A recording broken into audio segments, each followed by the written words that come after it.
Assalamualaikum warahmatullahi wabarakatuh.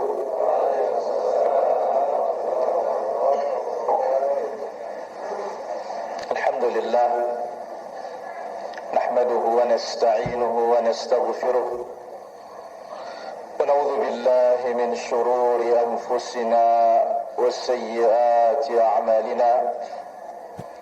Man yahdihillahu fala mudilla lahu wa man yudlil fala hadiya lahu. أشهد أن لا إله إلا الله وحده لا شريك له وأشهد أن نبينا محمدا عبده ورسوله لا نبي بعده. يا أيها الذين آمنوا اتقوا الله حق تقاته ولا تموتن إلا وأنتم مسلمون. يا أيها الناس اتقوا ربكم الذي خلقكم من نفس واحدة وخلق منها زوجها وبث منهما رجالا كثيرا ونساء واتقوا الله الذي تساءلون به والأرحام إن الله كان عليكم رقيبا. يا أيها الذين آمنوا اتقوا الله وقولوا قولا سديدا يصلح لكم أعمالكم ويغفر لكم ذنوبكم ومن يطع الله ورسوله فقد فاز فوزا عظيما. أما بعد فإن أفضل الكلام كلام الله وخير الهدى هدى المصطفى محمد صلى الله عليه وسلم. شر الأمور محدثاتها وكل محدثة بدعة وكل بدعة ضلالة وكل ضلالة في النار. Alhamdulillah, Allah subhanahu wa ta'ala memberikan kita kesempatan, memberikan kita taufik pada kesempatan malam yang berbahagia dan mulia ini. Majlis kita yang kedua di masjid yang mulia ini, mudah-mudahan Allah azza wa jalla memberkahi apa yang kita ambil, baik dari ayat-ayat Allah maupun hadis-hadis Rasulullah sallallahu alaihi wasallam. Hadirin rahmat Allah azza wa jalla, hadis di dalam Sahih Targhib wa Tarhib, Rasulullah sallallahu alaihi wasallam bersabda, "Ma jalasa qaumun majlisan yadhkuruna Allah azza wa jalla fihi." Satu kaum duduk di majlis berzikir. Wadzikru thalathatu anwa'. Zikir itu ada 3 macam. Sebagaimana jelas Imam Ibnu Qayyim rahimahullah. Ada zikru al-asma' was sifat. Subhanallah walhamdulillah wa la ilaha illallah wallahu akbar la haula wa la quwwata illa billah. Wadzikru zikrul halal wal haram. Menyebut yang halal dan haram. Wal amru wan nahyu, perintah dan larangan. Wal zikru zikrul ala wan na'ma wal ihsan. Zikir adalah menyebut kebaikan-kebaikan Allah, pemberian-pemberian Allah, nikmat-nikmat Allah azza wa jalla. Dan juga disebutkan oleh sahabat yang mulia Abdullah bin Mas'ud, majalisul zikir ay majlisul fiqh. Majlis zikir itu adalah majlis fikih yang di dalamnya dikaji perintah maupun larangan Allah azza wa jalla. Fayaqumun, lalu setelah itu mereka bangkit, mereka bangun, hatta yuqala lahum, sehingga dikatakan kepada mereka, qumu qad ghafarallahu lakum, bangkitlah kalian dalam keadaan dosa-dosa kalian sudah dimaafkan oleh Allah. Wa qad buddilat sayyi'atukum hasanat, dan dosa-dosa kalian sudah diganti dengan pahala. Masya Allah. Ini kemuliaannya hadir di majlis ilmu para hadirin yang dirahmati Allah subhanahu wa ta'ala. Dan ingat, satu kalimat yang bermanfaat dengan perjalanan jauh itu tidak akan sia-sia. Tidak akan sia-sia. Apalagi yang kita dapatkan banyak kalimat, kita dapatkan banyak hadis-hadis Rasulullah sallallahu alaihi wasallam. Jabir bin Abdullah, sahabat Nabi sallallahu alaihi wasallam, datang dari Madinah ke Syam perjalanan 1 bulan. Ayo. Berapa didapatkan hadis tu alam? Hanya 1 hadis. Perjalanan satu bulan. Apakah sia-sia perjalanannya? Tidak. Sebagaimana kata Imam Asy-Sya'bi rahimahullah taala, "Law anna rajulan rahala min aqsa asy-Syam ila aqsa al-Yaman liyasma'a kalimatan yantafi'u biha fi awakhir umrihi." Andai kata seorang berjalan dari ujung negeri Syam, Lebanon sana, sampai ke ujung negeri Yaman sana laut, untuk mendengarkan satu kalimat yang berguna di sisa umurnya, lama dha'a, maka perjalanannya itu tidak sia-sia. Baik, hadirin rahmatullah azza wa jalla, kami sudah kirim PDF buku yang akan kita kaji pada kesempatan malam hari ini. Baik, Rizal sudah saya kirimkan. Ya, Bang Novel juga sudah saya kirimkan. Ricky sudah saya kirimkan juga.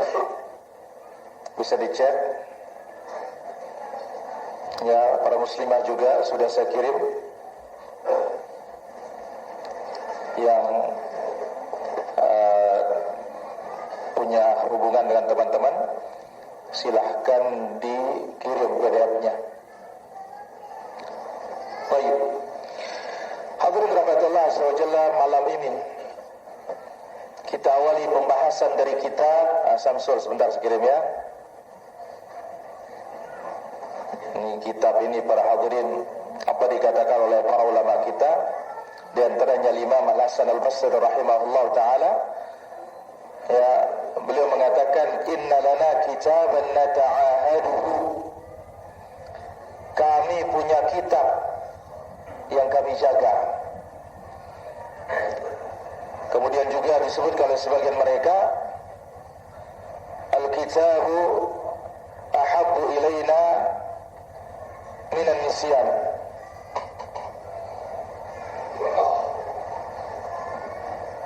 Kitab itu lebih aku cintai daripada lupa. Para ulama salaf, di antaranya Al-Imam Muhammad bin Sirin rahimahullah tabi'in, idza shalla fil lail, kalau salat malam, fal mushafu ala jambihi, mushaf itu di sampingnya. Idza taraddada nazara ilaihi, kalau dia bimbang dia lihat mushaf, dia lanjutkan salatnya. Dan ini salah satu fungsi Allah Subhanahu wa taala, jadikan kitabnya baina dhiffatil mushaf, tertulis di dalam mushaf, lembaran-lembaran kertas. Baik, malam ini para hadirin rahmatullah azza wa jalla, silakan dikirim ke teman-teman ya.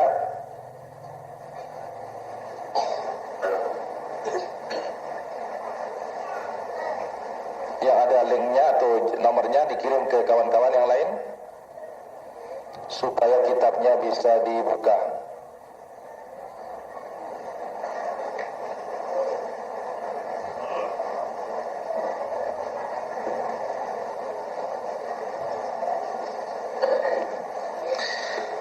Kitab yang akan kita kaji insyaallah taala, Tamamul Minnah fi Buyutil Jannah, membangun istana di dalam surga.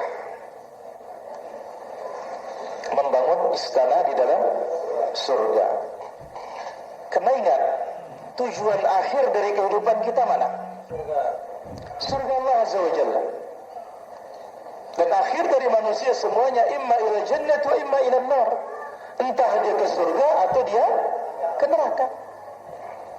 Maka dalam doa kita, Rabbana atina fid dunya hasanah wa fil akhirati hasanah wa qina azaban nar wa fil akhirati hasanah, di akhirat al hasanah al jannah wa qina azaban nar.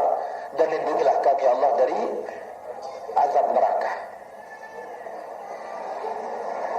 Kita tidak ingin sekedar masuk surga, tapi bagaimana kita meraih surga yang tertinggi, bagaimana kita mendapatkan istana-istana di dalam surga Allah Azza wa Jalla. Maka nanti dalam salah satu pembahasan kita temukan ketika Amirul Mukminin Umar bin Khattab radhiyallahu anhu mengatakan,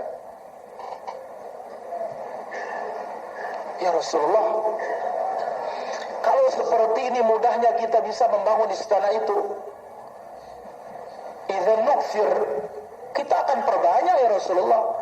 Qala fallahu aktsar, istananya Allah lebih banyak lagi.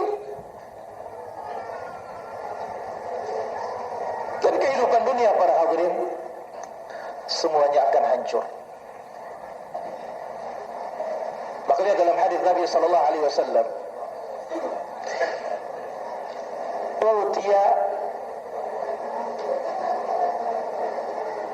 bi an'am ahli al-jannah atau bi an'am ahli dunya min ahli an-nar." Hari kiamat Allah akan datangkan penduduk dunia yang paling nikmat, tetapi dia menjadi penduduk neraka hari kiamat. Fayusbahu sabghatan, lalu dicelupkan ke dalam neraka satu celupan dan diangkat. Masuk langsung keluar. Allah tanya dia, "Pernahkah kamu merasakan kenikmatan di dunia?"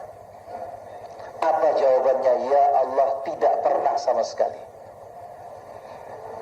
Nah, sekarang bagaimana kalau dia diam di neraka? Setahun, 2 tahun, sebulan, 2 bulan, ila masya Allah. Bagaimana coba? Penduduk dunia yang paling nikmat dicelupkan hanya sekali dan diangkat, dia mengatakan, "Tidak pernah ku merasakan kenikmatan ya Allah." Dan sebaliknya, yu'ta bi'an'am atau yu'ta yaumul qiyamah bi'afqar atau bi'ashadd ahli dunia. Allah akan datangkan penduduk dunia yang paling susah. Bi'ashqa ahli al-ard, penduduk dunia yang paling susah, paling fakir. Wa huwa min ahli jannah, tetapi dia menjadi penduduk surga. Fayusbahu sabghatan fil jannah, Allah celupkan di dalam surga, sekali celup masuk langsung dikeluarkan. Allah tanya dia, "Pernahkah kamu merasakan susah di dunia?" Apa jawabannya? "Tidak pernah ya Allah." Padahal di dunia susah terus. Subhanallah. Nah, bagaimana kalau kita diam para jamaah? Apa kata Allah Azza wa Jalla di akhir surat Al-Kahfi? "Innal ladzina amanu wa 'amilus shalihat kanat lahum jannatul firdaus nuzula khalidina fiha la yabghuna 'anha hiwala." Allah Azza wa Jalla sebutkan, sesungguhnya orang-orang yang beriman dan beramal saleh, kanat lahum jannatul firdaus nuzula, tempat tinggal mereka al-firdaus, khalidina fiha, kekal di dalamnya, la yabghuna anha hiwala, tidak mau berpindah sama sekali. Dan memang kalau sudah masuk surga tidak bakalan pindah. Kalau sudah masuk surga akan nikmat terus, tidak pernah akan sakit susah. Kalau masuk surga akan muda terus, tidak pernah akan tua. Kalau sudah masuk surga, maka akan tetap tidak pernah akan dipindah oleh Allah Subhanahu wa taala. Nah, sekarang apa cara-cara kita untuk bisa membangun istana di dalam surga? Dan ingat para hadirin, urusan surga tidak boleh kita itu punya cita-cita yang rendah, harus selalu yang paling hebat. Karena Nabi sallallahu alaihi wasallam bersabda, "Idza sa'altumullaha al-jannata fas'aluhu al-firdaus." Kalau kalian minta kepada Allah Azza wa Jalla surga, minta surga apa? Firdaus. Fa innahu 'ala al-jannah, dia surga yang paling tinggi. Minta al-firdaus. Ya, tidak tanggung-tanggung, mintanya sekali-kali. Baik. Ada banyak amalan di dalam syariat kita. Bagaimana cara untuk membangun istana di dalam surga? Dalam buku yang ada, sudah kita siapkan PDF-nya. Di sana ada sekitar 17 halaman saja. Ya, ada 17 halaman dengan mukaddimahnya. Kalau isinya saja, ya kurang lebih pas 17 halaman insyaallah ta'ala. Dan akan kita ambil hadis pertama pada kesempatan malam hari ini. Insyaallah setiap pertemuan satu, mudah-mudahan yang bisa kita amalkan. Dan ini adalah ringan insyaallah ta'ala. Yang pertama sekarang, bina'ul masajid lillah azza wa jalla, membangun masjid karena Allah. InsyaAllah tidak ada kita yang tidak tergerak untuk membangun masjid. Cuma ada yang kadarnya besar, ada yang kadarnya kecil. Ada yang bisa mungkin satu kotak keramik, ada yang bisa Masya Allah satu full masjid. Fahani'an, beruntung para hadirin. Baik, kita akan ambil hadisnya yang pertama. Qala Rasulullah sallallahu alaihi wasallam, Rasulullah sallallahu alaihi wasallam bersabda, "Man bana masjidan yabtaghi bihi wajha Allah." Barang siapa yang membangun masjid karena mengharapkan wajah Allah azza wa jalla, dia mencari wajah Allah. Karena inilah dia nikmat yang paling nikmat di dalam surga, bisa memandang wajah Allah azza wa jalla. Banallahu lahu mithlahu fil jannah. Allah azza wa jalla bangunkan dia atau bangunkan untuknya yang seperti itu di surga, yang semisal dengannya di dalam surga. Banallahu lahu mithlahu fil jannah. Allah bangunkan dia yang semisal dengannya di surga. Itu apa? Istana. Hadis ini sahih, dikeluarkan oleh Imam Al-Bukhari rahimahullah ta'ala di dalam sahihnya. Barang siapa membangun masjid karena Allah, ini yang penting, ya, betapa pentingnya membangun ini dengan penuh keikhlasan. Dan kita tahu hadis Nabi sallallahu alaihi wasallam, Nabi menyebutkan, man 'amila 'amalan aw ana aghna syuraka 'an syirk, aku zat yang paling tidak membutuhkan tandingan. Man 'amila 'amalan asyraka fihi ma'iya ghairi taraktuhu wa syirka. Siapa yang beramal dalam suatu ibadah diikut sertakan selain dari diriku di dalamnya, aku tinggalkan dia dan aku tinggalkan sekutunya. Ditolak oleh Allah azza wa jalla. Jadi betapa pentingnya jangan sampai amalan yang sedikit tidak ikhlas, apalagi amalan yang besar sangat memerlukan keikhlasan. Maka lanjutan dari surat Al-Kahfi tadi di akhir, faman kana yarju liqa'a rabbih falyamal 'amalan salihah wa la yusyrik bi'ibadati rabbih ahada. Barang siapa yang mengharapkan perjumpaan dengan Rabbnya, falyamal 'amalan salihah, karena berjumpa dengan Allah di dalam surga. Falyamal 'amalan salih, amalannya saleh. Membangun masjid sudah benar, tetapi apa? Wala yusyrik bi'ibadati rabbih ahada.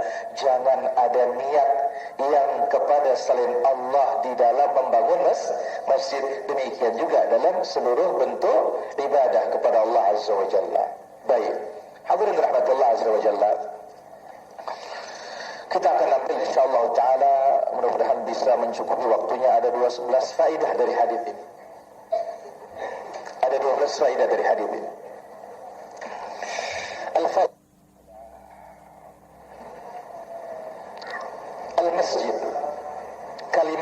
masjid. Yuqalu fihi thalathu lughat. Para ulama kita menyebutkan ada 3 bahasa dalam penyebutan masjid ini.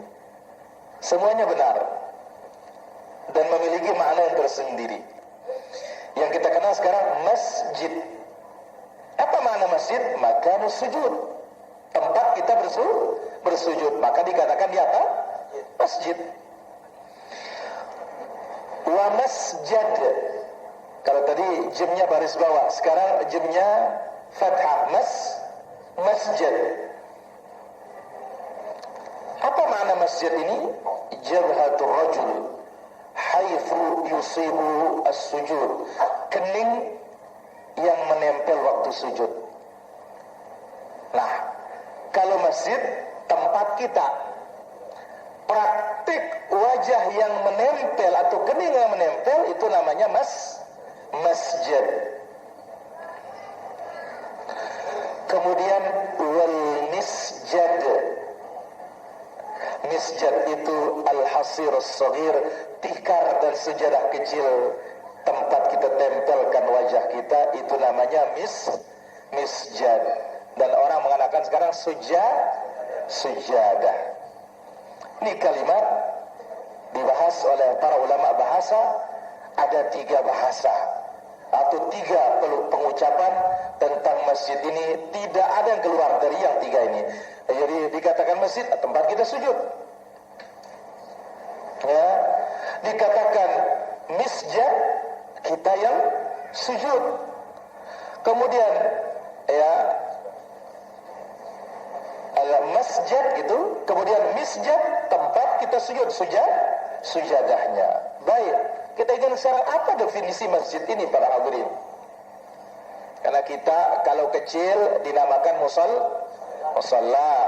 Kalau dipakai Jumatan besar dinamakan apa? Masjid. Baik. Istilahan, dalam istilah makna masjidnya adalah al-makanul muhayya lis-shalawatil khams, tempat yang disiapkan untuk salat 5 waktu, maka itu dinamakan masjid. Jadi ketika dipakai salat 5 waktu resmi sudah namanya apa? Masjid. Adapun kalau ditempati Jumat maka itu dikatakan jami'. Namanya apa? Jami'. Yang dulu di zaman Nabi SAW, Nabi tidak izinkan kecuali Jumatan itu di masjid beliau. Maka masjid-masjid kampung itu ngumpul semuanya. Memang itu hukum asalnya. Tapi karena manusia sudah banyak, ya, manusia sudah banyak, masjid kampung nggak cukup, ya. Dari sekian banyak kampung nggak menutupi, ya, tidak menampung. Maka terpaksalah kaum muslimin di sana buat masjid, di sini buat masjid. Ini adalah keperluan, maka tidak ada masalah. Nah, ini dia makna dari kalimat masjid adalah tempat yang dipersiapkan untuk salat 5 waktu, itulah namanya apa? Masjid. Baik, bagaimana kita dalam istilah musalla? Hakikatnya kalau dalam hadis makna musalla adalah yaitu tanah lapang, itu arti musalla. Jadi musalla itu maknanya tanah lapang. Maka Nabi kalau hari raya keluar ke musalla, apa artinya? Bukan ke santren, bukan ke langgar, tapi kemana? Keluar ke tanah lapang. Ala kulli hal, ini istilah kita, la yadur insyaallah taala. Ya, kalau kecil dinamakan di sini apa? Musalla. Kalau dia besar dikatakan apa? Masjid. Hanya ini istilah, yang penting hakikatnya kalau dipersiapkan salat untuk 5 waktu sudah dinamakan apa? Masjid. Faedah yang kedua, awal masjidin wudi'a fil ard atau 'ala al-ard al-Masjidil Haram. Masjid yang pertama kali diletakkan di muka bumi adalah Masjidil Haram. Sebagaimana firman Allah Azza wa Jalla dalam Al-Quran, inna awwala baitin wudi'a lin-nasi lalladhi bi Bakkah mubaraka. Inna awwala baitin, rumah pertama yang Allah Azza wa Jalla letakkan di muka bumi ini untuk manusia adalah bi Bakkah. Jadi ada kalimat Makkah, ada kalimat Bakkah. Al-Bakkah ma'nahu, para ulama tafsir mengatakan karena kaki itu berjubel saat tawaf, dari sanalah dikatakan Bakkah.